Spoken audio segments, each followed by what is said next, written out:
Hello and welcome to the 14th Annual Local Hero Awards, and this year to the unprecedented COVID-19 pre-recorded, pieced together pandemic version. In the series, we showcase 6 people, not only for outstanding achievement or contribution to the community, like other service awards, but also, because this is a television series, for their inspiring stories. We solicit nominations from the community, and I encourage you to submit your own nomination for next year's awards. In fact, we depend on you for it. We all know inspiring people who deserve recognition, and when you nominate, you contribute to a rich oral and video history of our community. Usually, over the course of creating each year's series, I find certain themes emerge. For as varied as the local heroes tend to be, there are often uncanny similarities among the winners in a given year. This year's awards, although they began well before we even had a glimmer of an impending pandemic, nevertheless have a similar theme that couldn't be more appropriate or more welcome than right now. In every one of them, there's a message of rebirth, hope, and new beginnings.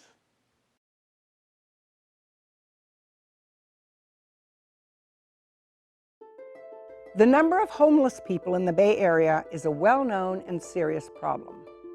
Less well-known is homelessness among another population, another species, cats. Holly Chenette's day job is teaching Spanish at East Side College Preparatory School in East Palo Alto, but her avocation is caring for the growing number of feral cats in the community. Consider this: one unspayed female cat can become 88,000 or more cats over a span of 5 years. As a volunteer for the Homeless Cat Network, Holly has been trapping, spaying, neutering, and fostering hundreds of cats for the last 15 years. How did you get started doing this? In 2007, my husband called me saying, hey, there's a litter of kittens in our backyard of our office. And so I went and looked, and boy, were they cute. The mother was white, and the kittens were little tiny white balls of fluff, mostly white. And I went home and I researched what you do in that case, and then I met up with Nicola of the Homeless Cat Network. So she came over, she came to that office and saw that I had them by then in the bathroom. And it was very easy to see that they were dirty, and that because they were white, so it was easy to see the fleas and the dirt. She grabbed each one and took it to a faucet and washed each one, and that just seemed so impressive to me that it's such a simple way to make a big difference in a cat's life. So I was hooked. I stayed with the program. You know, I became a volunteer just like she had been. What are the biggest threats or dangers to these cats that maybe we don't know about? Sicknesses, cars, suffering, stress from reproduction. They're domestic animals. They really don't need to be on the streets. They suffer there. There's not enough food for them there. The kittens will grow up with upper respiratory infections, and if they're not treated, they lead to other problems. They don't belong on the streets. I think we've become accustomed to it in some areas. Should people feed the cats? What should they feed them? How should they feed them? Should they turn them in? What do I do when I see one? Thank you for the question, because yes, feeding is okay. We as rescuers love to have healthy populations. And in order to have healthy populations, they need to find food somewhere. So cat food has the basic nutrition, and that's great when residents can feed them. They can also look closely and see if maybe the cat has already had its ear tipped. The veterinarian, when they neuter them, will trim the top corner off the ear to notify everyone that it's been neutered. So what the Homeless Cat Network and I think all rescue organizations recommend as the most humane way to deal with this problem is TNR, which is trap, neuter, release. And so we trap them humanely. We get them neutered and get their basic vaccinations and flea treatment. and then we release them back where we found them, particularly, of course, if they're feral and adults. We have humane traps, and so you put food in one end, and the cat will love the smell and go in, and then the door will close down on the cat on the other end. Doesn't hurt the cat, it does scare it. Then we are checking regularly. We come right over, we cover it with a towel, and that really calms the animal down. And then we take it off to the vet. If we come across kittens or we come across tame cats, which does happen, then of course we send them into the fostering and adoption route. Tell me what that entails and how long do you keep them and what do you have to do? So we're always needing foster people. That entails keeping the animal or multiple animals a few weeks, more than a few weeks probably, socializing them, seeing that their basic needs are met, taking them to appointments, neutering or adoption fairs, which happen often, taking nice photos of them, having them put on Pet Finder so that they can be adopted. You talk about socializing. What does that mean? The more chaos in your home, the better for fostering. If you've got kids, if you've got dogs, if you've got noise, that's what we want them. We want them to be exposed to that. Okay, so they're used to chaos Yeah. in general. Yeah, they grow up. So now I have 2 cats and a dog, and that first family of white kittens that we were talking about, well, the runt of that litter, I guess you'd call that a foster fail. It ended up staying in my home. How hard is it if you keep fostering and giving up and fostering and giving up? Isn't that hard? It gets easier with every time, and yes, it was hard in the beginning, but it does get easier as time goes by. And then I realize, well, I'm making space in my home so that I can go out and find more, and solve more problems out on the street. Homeless cats keep appearing on the streets. I want to do what I can. It's a small thing, but I think it makes a big difference to the cat. So the time is now. The time is now to help these animals.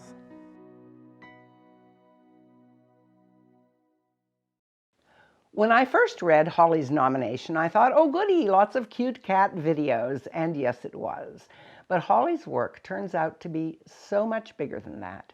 She seems to have a genuine reverence for all living things and a real sense of their interconnectedness, and it infuses everything she does from her classroom to her animal rescue. Over the years of meeting with local heroes, I've found that several of them have said things along the lines of, I know I can't change the world by myself, but I can take my own small steps, and together, small steps can change the world.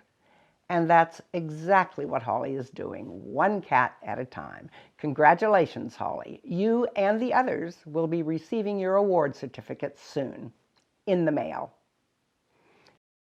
Such a beautiful message, Louise. I truly appreciate this. I want to thank you, thank Mid-Penn Media Center, my school, Eastside College Prep, so supportive of the cat rescue, Homeless Cat Network, primarily the brilliant Nicola McFarlane, who I've had the privilege of learning so much from all of these years. We still have work to do. Hopefully there will come a day when our work is done. But until then, we have to keep at it. And I learned from this newsletter, the Cat Tales, that HCN has been fixing cats at the neutering and spaying homeless cats at the rate of 1 per day for almost the past 20 years. So that has definitely made a dent in the overpopulation problem. We need the public's help. Each of us can, do our part, and it'll just make a better future for all the cats. So thank you so much.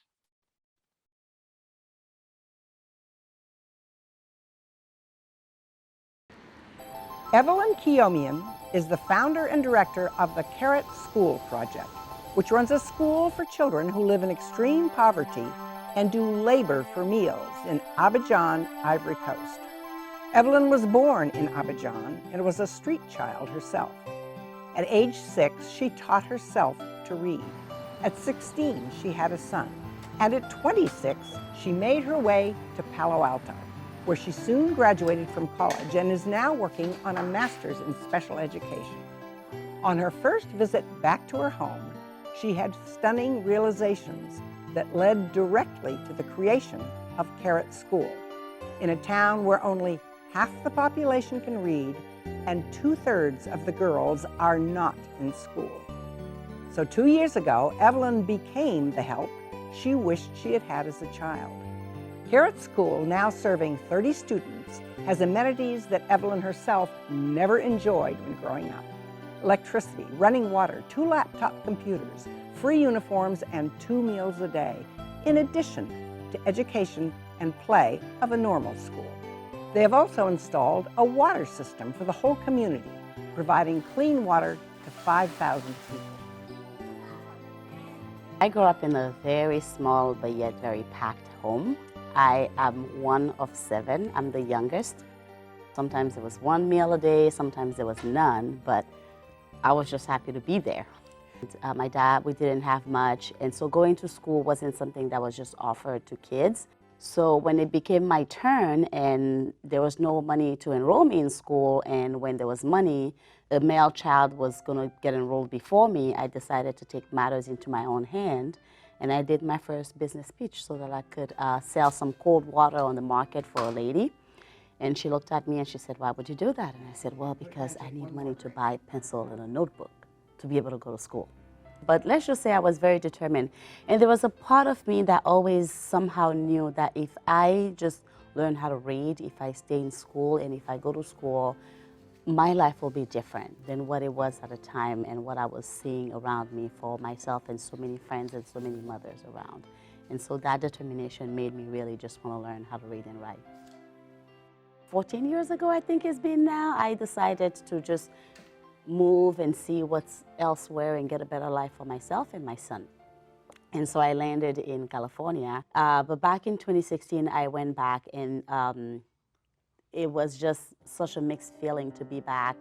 And I remember from the airport to the house, the first red light, the car stops, and there are about 15 children just rushing to the car with something. Some of them cleaning the windshield, some of them offering cold water and oranges and all sorts of things. You know, there's like a supermarket by the red light, and it's ran by children.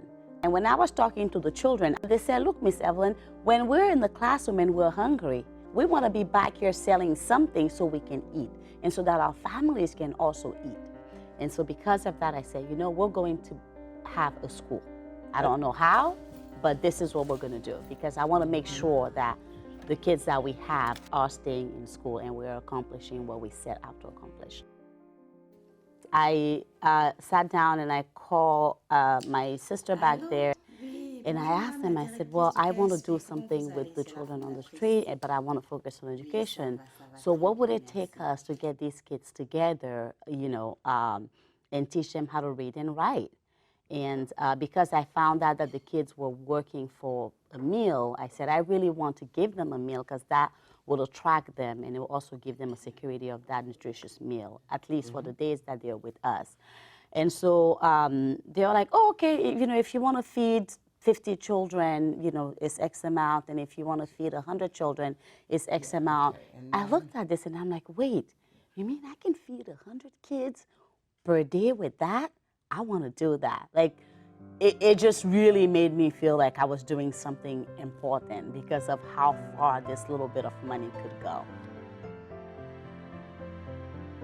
So we have a girl right now, I'm gonna keep her name to myself, and she is the testimony of what happens to a girl when she's not in school, okay? This girl is only 10. We've had her for 2 years.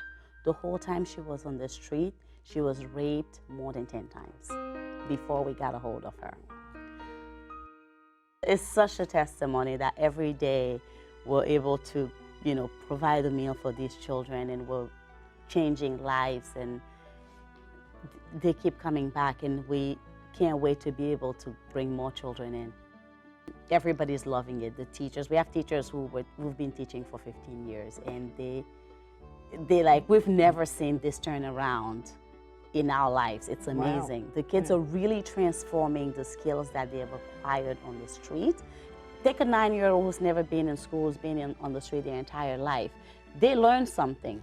You just want to channel that thing into something that will be useful to them. So let's tap into their potential. It's like there is a little bit of a me in each one of them, and if we can shine it a little bit, right? That's where we get our name for, and that big diamond from. They are priceless, and if we can shine them a little bit, I think they will shine. When you meet Evelyn Keomium, you understand what the phrase "a force of nature" really means. I truly think there's nothing she couldn't do if she put her mind to it. If she tried to sell me water and I was standing in front of a drinking fountain, I'd buy it. And as an update, during the pandemic, she's turned her indomitable energy to a new endeavor, launching an initiative to deliver books to Bay Area children. I'll leave it to her to fill you in. Well, thank you, everybody. It is such an honor to have been nominated and finally winning a prize as a local hero. Time has gone by, as we all know. COVID has done its thing, and I'm really happy to be here today. When I was picked as a local hero, it was because I was serving children in my home country. And today I have had the privilege, truly, to add a local initiative to what I'm already doing and serving children who are living in RVs in and around Palo Alto, just doing the exact same thing we do in the Ivory Coast, which is to ensure that they have their hands on educational materials, they get meals, especially last year when schools were shut down and they couldn't access the meals that the school was providing. These were very instrumental needs to help these children move forward. And so to see that what we started back in Ivory Coast, we now have 50 students, and we have added a local initiative to Palo Alto to that. It really just warms my heart. And so I'm very honored to be here. And with that, I just want to thank our board of directors, Judy Kramer, my board of advisory, that had the heart to join this mission and then to nominate me, and the entire team. I know that you guys received so many nominations, but to choose the KSP, it's such an honor, and to be here surrounded by heroes that I've had the chance to work with during the pandemic and make impact in our local community. So thank you very much to my entire team. We could have never been here had it be for people who believed in the vision, both from what I was saying and for the children as well. So I just want to thank all of you for this honor. And I hope this is just the beginning. I mean, I see 500 children both in Ivory Coast and in the Bay Area. Thank you.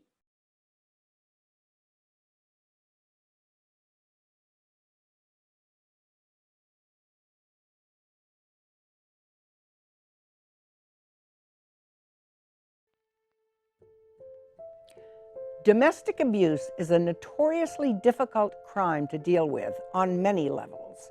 It frequently goes unreported, and there are often no witnesses. In addition to visible signs of violence, abuse can take on a more sinister and insidious form in emotional, financial, legal, and technological abuse that can affect the victim in devastating ways with no physical evidence. Ruth Van Darleen has intimate knowledge of domestic abuse, and to address the problem, she has created Women Silicon Valley, or Women SV, a nonprofit organization that serves an unlikely population. Wealthy Silicon Valley women involved with powerful, sophisticated abusers. Since its creation in 2011, Women SV has helped over 1,000 survivors cope with their abuse. Why serve the well-to-do? Can't they afford to look after themselves or find their own help? That's a good question, Louise. We think it doesn't happen in the nicer parts of town, or if it does, then women should be able to look after it themselves. They should have the financial resources. I have to say it's one of the last marginalized populations. There's almost a kind of discrimination against women in this area who could be suffering from this problem. We do think that they should be able to look after it themselves, but the fact is often they're cut off from their financial resources. And because of the shame and social stigma attached to this issue in this area, many times they're very silent about it and afraid to reach out, and they don't know who to call if they are suffering from this problem. So we think it doesn't happen, or if it does, they should be able to look after it themselves. And in both cases, we're often wrong. How different is domestic abuse in a wealthy household from a non-wealthy household? Often, the domestic violence looks similar in both houses. The dynamics that underlie domestic violence are the same. It's about power and control. So the abuse of one's personal power in order to control an intimate partner. So the more tools you have at your disposal, the more weapons you have to wield and to practice that power and control over somebody else, and sometimes in very subtle, even diabolical ways. We are taught to recognize very physical, visual signs of abuse in a relationship. What we're not taught to recognize is these more subtle signs. In a regular, flawed, healthy relationship, there's an equal exchange of power, and no one party is afraid of the other person. Welcome. There was a woman who was married to a therapist, and she said, the last time my husband tried to kill me, he was chasing me around the house all night, flinging plates at me, broken dishes everywhere, wielding a knife, first pointing it at his own throat, then at mine. I was terrorized. I was terrified. I called 911. And do you know what happened? My husband, the therapist, got out on the driveway as the police were pulling up, and he got to them before I did. He went from being that raging person, threatening my life and smashing dishes, to calm and poised and perfectly in control, but with this expression of concern on his face as he approached the police and said, "Thank God you're here. I'm a therapist. I do believe my wife is having another one of her psychotic meltdowns. Please help me to help her." And so the police go in and they see her beside herself, hair flying, broken plates. Who are they going to assume did it when she's looking so scattered, fragmented, and out of her mind with terror? And he's so poised, and he's a therapist, and he's concerned. I have women who've had hidden cameras put in their smoke detectors, in their light fixtures in their home, in the shower. Your car can turn into a listening device, a tracking device. To what extent does it mess with a woman's mind so she really does feel like she's crazy? It is possible to drive someone crazy. How do we know what's real, what's normal, what's healthy? In a vacuum, we don't really. We check out our reality by talking to others, but that's one of the tactics of a sophisticated abuser, to isolate his partner so she has no one to compare her reality to. So over time, she may start to doubt, well, did he really say that? Or was it really that bad? Starting to minimize and then starting to doubt her own perception. It plays with her mind, and if the more isolated she gets, the more vulnerable she is to being brainwashed. These are women who start to feel over time that there is no way out. They feel trapped. He's well respected. He's got all the money. He's taken over all the financial resources, or he has money to make life miserable for her if she leaves, dangerous for her if she leaves. He's threatened to destroy her, take her children away. Over 70% of domestic violence incidents happen after a woman leaves the relationship. 1 in 3 women, 1 in 4 men will be victims of severe domestic violence in their lifetime. 94% of victims of domestic violence are female. When they first come in, you often see that kind of deer in the headlights look, that sense that they are lost. They've lost their power. They don't know what to do. They don't know who to turn to for help. I have ladies who say, I used to be smart. These are women who ran entire departments or owned their own companies or were physicians, who've felt like they've been systematically dismantled from the inside out. So the first step is to help them understand they are not alone, to validate their experience, often we're the first to really believe their story. And so we take time to help them, to give them a space where they can feel safe to share their story. And then to talk about, as they share their experiences, to identify the different types of controlling behavior we see. We talk a lot about strategy. What are the tactics that the abuser uses, and then what are counter strategies to address those tactics? So she starts to recognize that whatever she does, it's not her issue, it's his, and give it back to him, the abuser. Put the blame and the shame back on the person it belongs to, how validating that is for her. But what also gives me hope every day is seeing how grateful the ladies are, and then to see that light come back into their eyes, to see the hope get rekindled. The ember never fully goes out, and then to just puff on it a little bit and to see it burst into flame, and to see them, oh, I've got a plan now, I've got people I can call, I've got things I can do. I love that, and that's why I do it, to see that hope and that light return.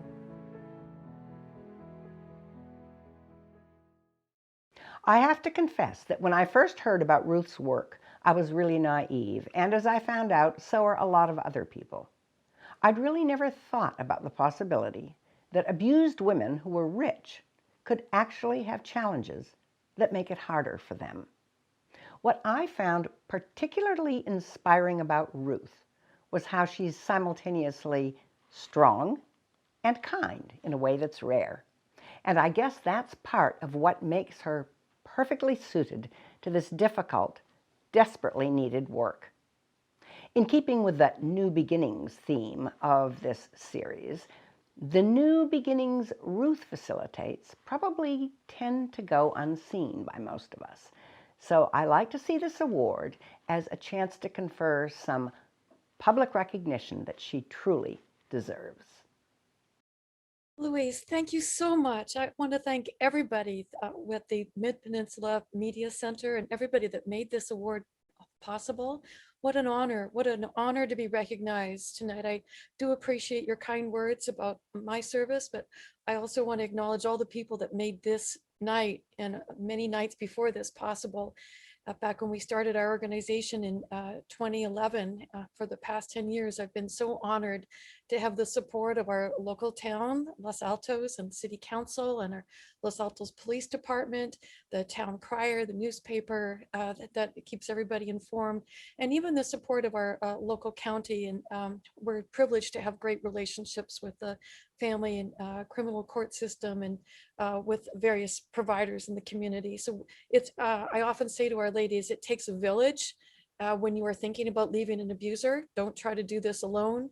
It's important to have support, to be lifted up on the road forward towards freedom.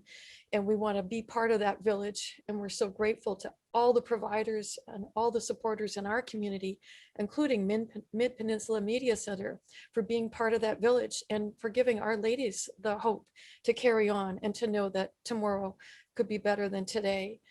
This year, Senate Bill 1141 passed into law, which has incorporated coercive control into the definition of domestic violence in family court, at least. And so we feel gratified and validated that after 10 years of focusing on coercive control at Women SV, now it's being recognized as a form of domestic violence, which is also a lethality risk and requires protection and support in order to address it properly. We're proud to be part of that movement, and we're proud of all the services we've been able to provide for our ladies. We're looking for more and more help too, to continue to meet the need. The silver lining behind going virtual in this past year has been that geography is no longer a factor. We are reaching out and being reached out to by women all across the United States, and in some cases, different parts of the world. So we're going to continue to have to grow our staff and our team to continue to meet that need. Thank you, Louise. Thank you to the Mid-Peninsula Media Center and to everybody that made tonight and this award. Thank you.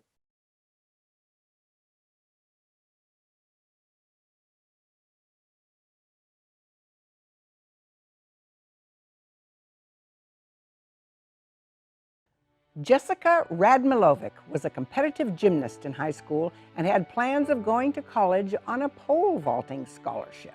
But at the age of 16, while snowboarding, she took a jump, had a bad landing, and everything changed. She broke her back and is now confined to a wheelchair. But that never dampened her spirit or slowed her down. During her recovery, she found wheelchair basketball, and she was soon recruited to the University of Arizona, where she played for the wheelchair basketball team and went on to play on the USA National Women's Wheelchair Basketball Team. She later became a triple gold medalist and holds 2 world records in disabled water skiing. She's currently the recreational therapist in the Spinal Cord Injury, or SCI, Center at the VA in Palo Alto. She provides services to 26 SCI veteran inpatients. She works with the vets to help reintegrate them into the community and daily life after injury. So I broke my back snowboarding when I was 16, took a jump gone bad, fell, and that was that. Didn't really have time. I went to rehab for only about 3.5 weeks. So I was a junior in high school. I was only gone from school for 5 weeks total. So. And did it ever come back and just super depress you? Not really, no, because life just kind of moved forward. I just got involved into adaptive sports right away, and that was just a huge experience for me. So you also went to a basketball camp, and I understand that was, if not life-changing, huge. Yeah, so that was actually, I think, my first trip after becoming disabled and using a wheelchair by myself. I was actually going into my freshman year of college, and my mom signed me up for this camp I really didn't want to go to at first in Illinois at the wheelchair basketball program that they have there. But I went, and that was really the first time that I was able to connect with other young people with disabilities. Spinal cord, spina bifida, amputations, all that kind of thing. And so I really discovered that community, that I wasn't alone, and I was able to move forward and do all these different things. So I was able to get that kind of peer connection and education from them and their life experiences and be able to grow from that. What is recreation therapy? So recreation therapy, probably the best job on the planet. We work along, at least in a rehab setting, clinical settings, we work alongside an interdisciplinary team. So that means we're working with physical therapists, occupational therapists, psychology, the physicians, the whole team gets together because we're working on the similar goals for that veteran. But the uniqueness about recreation therapy is that we don't just address the physical issues. So I work on spinal cord injury unit. I'm not just looking at the spinal cord injury as that. I'm looking at the person as a whole. So I get to address the social, emotional, physical, cognitive, and spiritual aspects of that person and use recreation activities such as adaptive sports or yoga, creative arts, things like that, to help facilitate growth and change and them meeting their rehab goals in all of those areas. My experience is from being disabled and kind of living an active lifestyle through recreation therapy essentially gives me the background to connect with my patients as well, the veterans that I work with. I have that kind of in with them where they can't really say no to me. They can't say, you don't understand, you don't know what you're talking about, because I do, and they trust me. And so they're able to have real conversations and get really down to the nitty-gritty type of personal things that they might not be able to ask other people. One of the challenges with my job is buy-in from the veterans. You get that pushback in the initial rehab from veterans or patients that don't want to participate in the recreation therapy program. But once they do, and if they continue that, they always come back and thank me. Whether it's a year later, 5 years later, they come back, and that's probably one of my favorite parts of my job is because we get to see these veterans progress year by year. I love watching that growth and being part of that. And then also getting that kind of gratification from them saying, if it weren't for you and your rec therapy program, I would not be this person. There's no dull moment. I love being able to accommodate the specific needs of an individual person based on what they want to do and get out of it. And sometimes it's challenging. I might not know the answer, so I am always learning and I'm always doing new things. And so it's really unique and fun. You have a choice. You can either be happy or sad, and whatever path you take, that's on you. So I chose the happy path. As it happens, creating this video about Jessica turned into a really personal experience for me. When I was right in the middle of editing it, I had a serious bike accident, breaking my own back in several places. I remember lying there in the hospital and I kept thinking of Jessica. And I kept having the same two thoughts. First, if I had the same outcome as she'd had, there was no way I was going to be able to handle it the way she's done. And if I did, I'd seriously regret not being a veteran because I couldn't think of another person I'd rather have taking care of me. Fortunately for me, I never had to test those thoughts. But I did feel I was given a very special glimpse at not only what she went through, but also at what she gives to so many of her patients, which is consistent with her getting a promotion. And that means she recently left the Palo Alto VA for a new job in Colorado. Our loss, their gain. Wow, that just made me remember how much I love my job and why I love it so much. Thank you, Louise. I guess I just want to say thank you to everybody that kind of got me to this point, who supported me. I'll be a little cliche right now. My parents, thanks, Mom and Dad. You supported me through the whole shebang and got me to college, got me through sports, got me through all the things that actually ultimately led me to my career and my passion and my love. So thank you. I want to thank my old supervisor at VA Palo Alto, how much I dearly miss you, Elisa Krinsky. You really helped me get to be the therapist that I am and supported me through all that and taught me so many things. And now I'm a colleague of yours as well as supervisor here at Colorado, Rocky Mountain region. And I'm so excited to be here and further the development of this program and share the expertise that I learned from VA Palo Alto, including all my coworkers there, like Shauna Hill, who was my mentor, colleague, really good friend, amazing therapist at VA Palo Alto. So if you ever end up there, please look her up.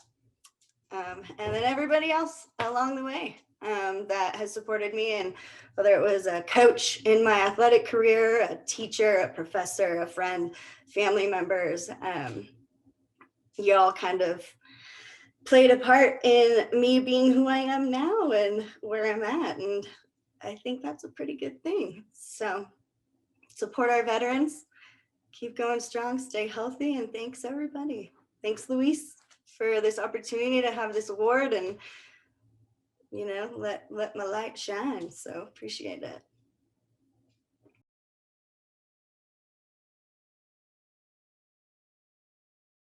Sarai Espinosa Salamanca has created an app, and she's the founder and CEO of a startup. An app at a startup in Silicon Valley, so what else is new? For one thing, her startup, Dreamers Roadmap, is a nonprofit. It offers a free national mobile app that helps undocumented students find scholarships to go to college. And it appears to have no real competitors in the marketplace. And the market is enormous. Of the 65,000 undocumented students who graduate from high school annually, only 5 to 10% go to college. It's not for lack of ability or qualifications, but for lack of money. Almost a third of undocumented children live below the poverty line and can't afford college. Most of them are simply unaware that financial aid is available and that they can go to college. But most notably, Dreamers Roadmap springs from Sarai's own personal and painful experience as an undocumented Mexican immigrant. I grew up thinking I was an American kid. All my life, I knew that I was an immigrant, right? Because we talked about it, but never in my mind did I think that I was an undocumented immigrant. So when I was 16 years old, my parents decided to self-deport A sister of mine, God referred or kind of advised that if they left the country, it would be faster for them to come back into the country as legal residents. So they made that decision, and they invited me to come with them, but I told them that I didn't want to leave because I was in high school. I was in the middle of my educational career in high school, and I couldn't even imagine being away for 6 months, which was what's supposed to be the time that they were supposed to leave. But the advice they received turned out to be wrong. Her parents were not allowed to return to the United States. Not long after my parents left, I found out that I was not only an immigrant in this country, but I was an undocumented immigrant. And that came about when I started to apply for financial aid. And I received a notice that I had to fill out my Social Security part. When I went to my counselor and told her that I didn't have that number, she told me that people like me couldn't go to college because I was undocumented. I felt that I was the only person in this country that was undocumented that was trying to go to college because nobody was talking about it back in 2008. I thought I was the only one. When I found out that I was undocumented, I was still trying to put the pieces together of what that even meant, right? So one of them was I can't go to college, then was I can't work, or it's very hard for me to find a job because I don't have authority to work. And then just other than that, it was like, well, who am I? What can I do as an undocumented immigrant in this country? So there was a lot of, I guess, puzzling for me, putting it together, like, who am I, what can I do, and who can I trust? So after graduating from high school with honors and not being able to have a clear path into college, it was a lady from my church, out of all places, that reached out to me. She knew me since I was very young, since we got here from Mexico. So she asked me where I was going to go to college. And I told her, you know what, hey, I'm not going to go to college. Please stop asking me. It's really hurtful for you to ask me. And the reason is because I'm undocumented and I can't go and I can't afford it. And that's when she told me that her son was a counselor at Tianza and he would help undocumented students like me go to college all the time.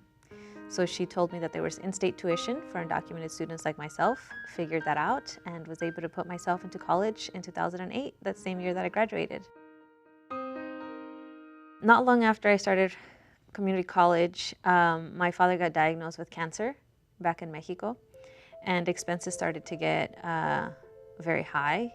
So I decided to drop out to work full-time to send them money for the expenses back in Mexico. Not long after that, he passed away. So when my dad passed away, I told my mom that I was going back to Mexico. I'm like, that's it. The whole reason why I was trying to get an education was to give you guys a better life. If my dad has passed away and now I don't want you to go through this alone. Again, she told me to stay. She's like, you did everything that you could when he was here. We appreciate your support. Not long after that is when DACA passed, which gave me the opportunity to apply for a work permit and to be in this country legally for 2 years. I said I wanted to go back to school, but when I went back to school, I wasn't gonna shy myself for my fullest potential, if you will. And I was gonna do everything in my power to help other students, one, know that they could go to school in the situation that I was in, and two, remind them and let them know that they do belong in this country.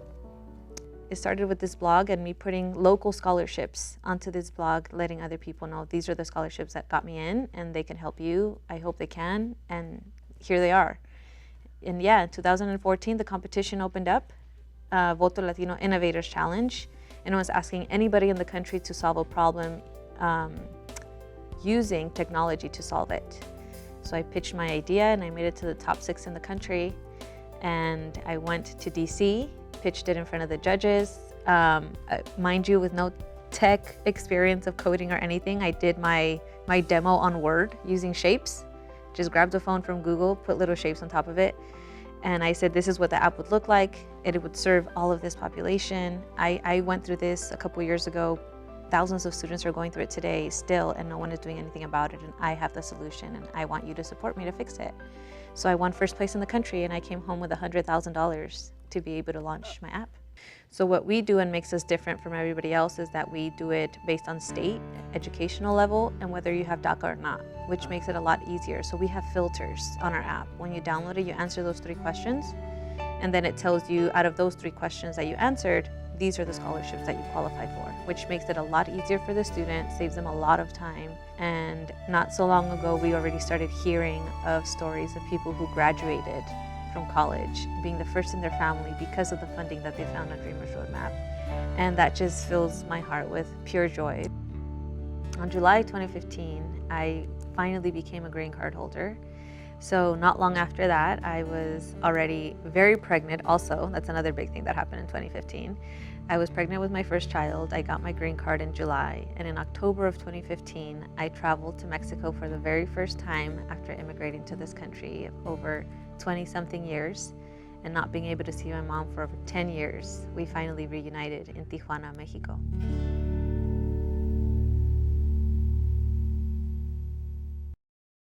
In keeping with that theme of new beginnings, Sarai's life has been one long string of new beginnings. Her ability to keep bouncing back and reinventing herself just never quits. During the pandemic, I happened to tune into some local news coverage, and there she was, megaphone in hand, speaking passionately at the head of a huge Black Lives Matter rally. Then I read that she's immersed herself in a group that provides rent relief for low-income families devastated by COVID. And yet again, I've just learned she's on the brink of another beginning in her life. I'll let her tell you more. Hello, everyone, and thank you so much for joining us tonight. What an honor to be here with everyone, and what an honor to receive this award in the name of my community and all of the passion and work that I put into every project that I immerse myself into. I really appreciate the Mid-Penn Media Center for choosing me as one of their local heroes. It's been quite a journey. Definitely 2020 really pushed us to redefine ourselves and what we do at Dreamers Roadmap, and me as an individual as well. As mentioned previously, the Black Lives Matter movement was a huge part of a lot of the inspiration that came in the activism and projects that I involved myself in 2020.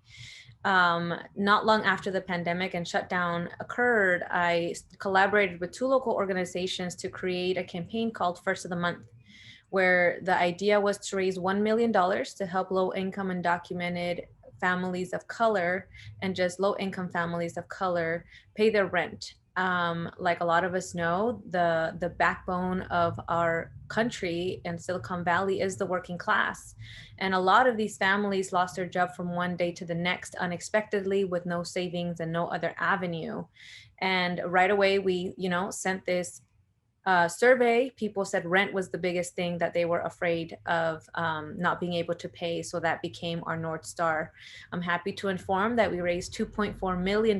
We helped close to 400 families pay for their rent from 3 to 8 months to keep them housed. And it's just a joy to be able to do that.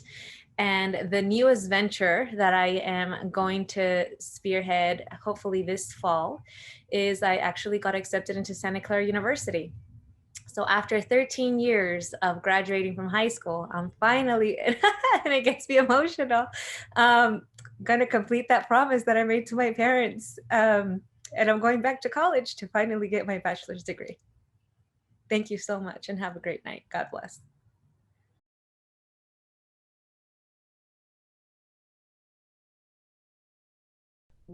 Palo Alto's Downtown Streets team is one organization that addresses two very different problems at the same time: trash on the streets and panhandling among the homeless. It does this by recruiting the unhoused, often unemployed, to keep the downtown area clean and safe, so people who were once sleeping on the streets are now cleaning them up. Downtown Streets team has an unusual tough love philosophy and some innovative policies that have made it far more successful than other programs for the unhoused.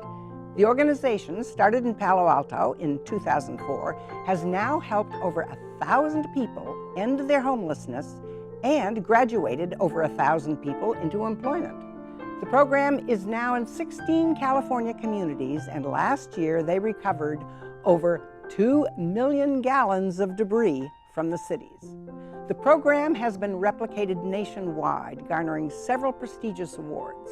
Its chief program officer is Chris Richardson, I think we tend to say that homeless guy and kind of label people like that. At Downtown Street Scene, we like to say that homelessness is an experience, not an identity. Just because you happen to be unhoused, that's not what defines you.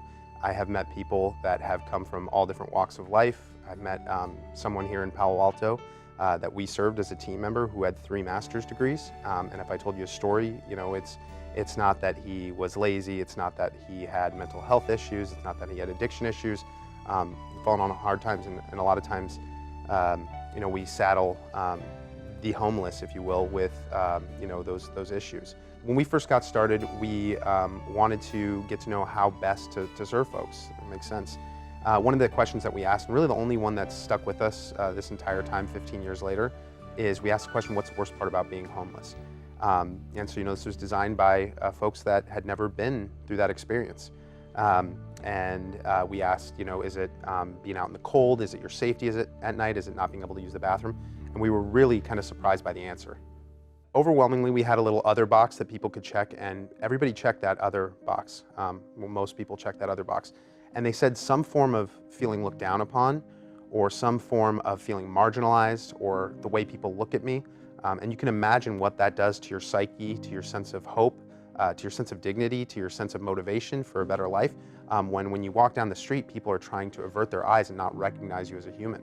It's really damaging. And so overwhelmingly, you know, the folks in Palo Alto, when we were getting started, said that was the worst part about the homelessness experience. And luckily, you know, I have a very easy thing everybody can do to make a difference and to not put blinders on. And that's just to say hi to folks. And you don't even have to say the words hi. You know, you have to look people in the eye and recognize the shared humanity. And that does so much for folks who are feeling isolated, are feeling marginalized, and are feeling like the bad guys.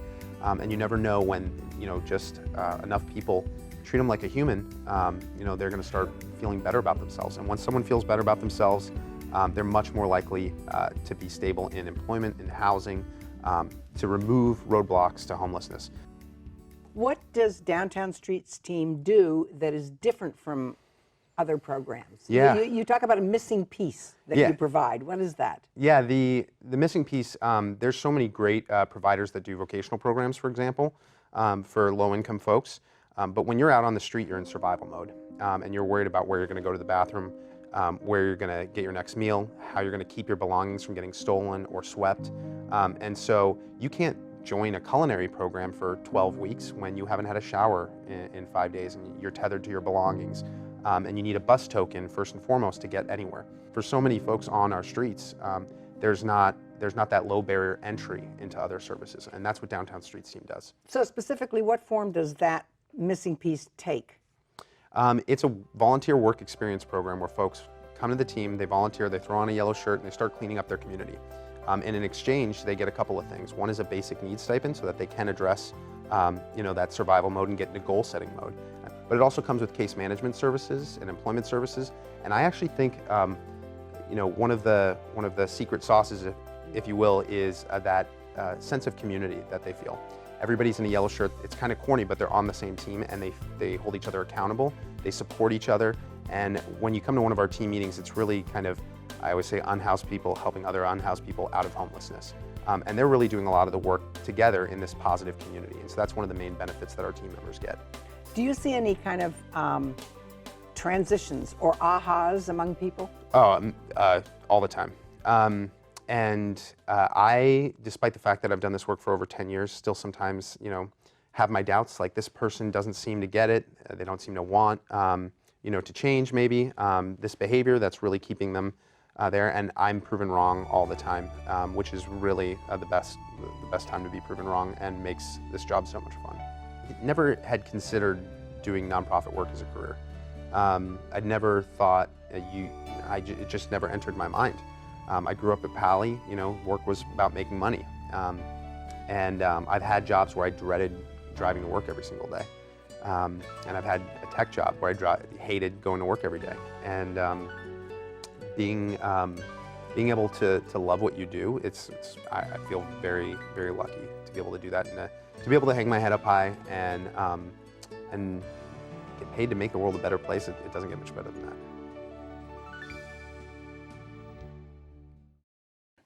What may have impressed me most about Chris was something there wasn't time to include in the short video version here. It just so happens that the person who created Downtown Street's team was his own mother, Eileen Richardson, who even more impressively was one of the very first Local Hero Award winners. One thing about the vulnerable population Chris works with is how important it is to gain their trust and how difficult that can be at times. Chris had a double challenge, gaining their trust in general and also overcoming the hurdle of his mother's long, considerable shadow to become truly respected in his own right. And from what I observed when I visited him at work, that's exactly what he's managed to do.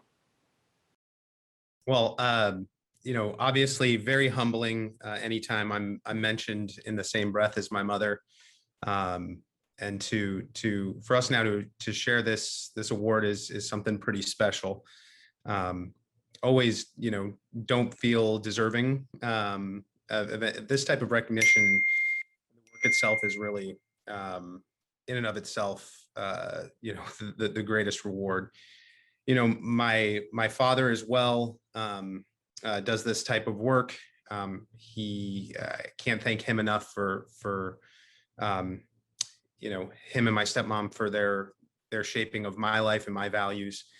And I get to work with the absolute greatest people on the planet. From our project managers, case managers, to our admin staff. They're just truly incredible people and make doing this type of work even more fun. A couple people that I lean on, especially Elfrida. Thank you so much for all your hard work and for your partnership over this last decade plus. A couple other people that I've leaned on so hard over the years: Greg, Rachel, Karen, Romy, Erica, all my other direct reports and the folks I get to work with every day. Thank you for being you and for doing the hard work to support our team members. And I have to thank our team members probably more than anybody. Our team members are just truly, truly incredible people that are overcoming things I can't imagine, despite having done this work. They're incredibly resilient and they're just incredibly inspiring to be around as well. Also, my family and my incredibly supportive partner, Devin, for letting me work late pretty much every night and do the work that I love to do. If this issue of homelessness is something that's important to you, please, join us in the fight to end homelessness in the Bay Area and beyond. You can visit us at streetsteam.org to learn more. Reach out to me directly. This is a growing crisis, and we need everybody involved, quite frankly, if we're going to move the needle on the issue of homelessness. So, Louise, the center, everybody, thank you for this acknowledgement, and to the fellow winners as well. It's an honor to be among you. Thank you so much. If you have found the stories of this year's Local Heroes inspiring, please send us your nominations for next year's awards. It's easy, just send me an email. And next year, I very much hope to see you back in the studio for those awards. Meanwhile, I want to thank those who did send in this year's nominations. This series is truly your series. And thank you to our intrepid production crew. Some volunteered countless hours. And thank you to the winners themselves, who put a lot of time and patience into the series. And thank you for supporting this community venture and for showing up.